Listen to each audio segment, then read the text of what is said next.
Salut! Numele meu este Leonardo Bambini, iar astăzi vom vorbi despre clătite. Cu toții am avut un moment în viețile noastre în care am căzut prada autocompătimirii nihiliste din vari motive triviale, ca de exemplu atunci când pică internetul și ești forțat să interpretezi asta ca un atac personal la adresa ta.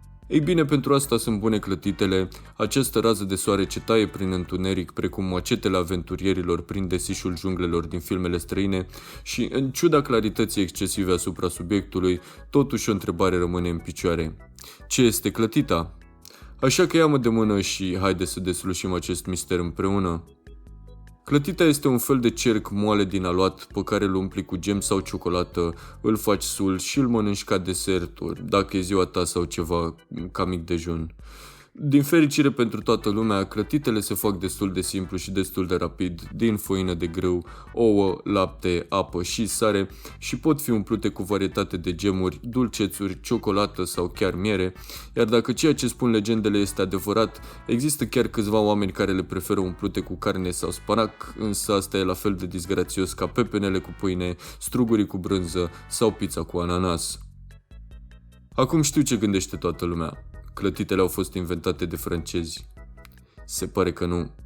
Clătitele erau destul de populare încă din vremea Greciei antice, fiind menționate în lucrările cronicarului Ateneus, un băiețaș care a trăit între anii 170 și 223 după Hristos și care povestește cum era preparat acest desert numit de placus din făină, vin alb, lapte acru și sare, prăjit apoi în puțin ulei de măsline și servit dimineața cu miere și semințe de susan ca un adevărat strămoș al clătitei de astăzi.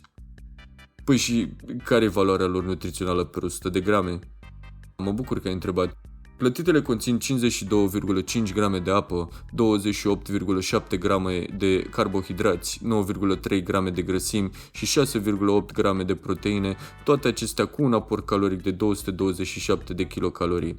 Însă toate astea sunt doar cifre pentru tăcilari și singura concluzie care merită trasă de aici este că poți mânca fără probleme câte clătite vrei, fiindcă sunt jumate apă, îți dau energie și te mențin hidratat pe tot parcursul zilei.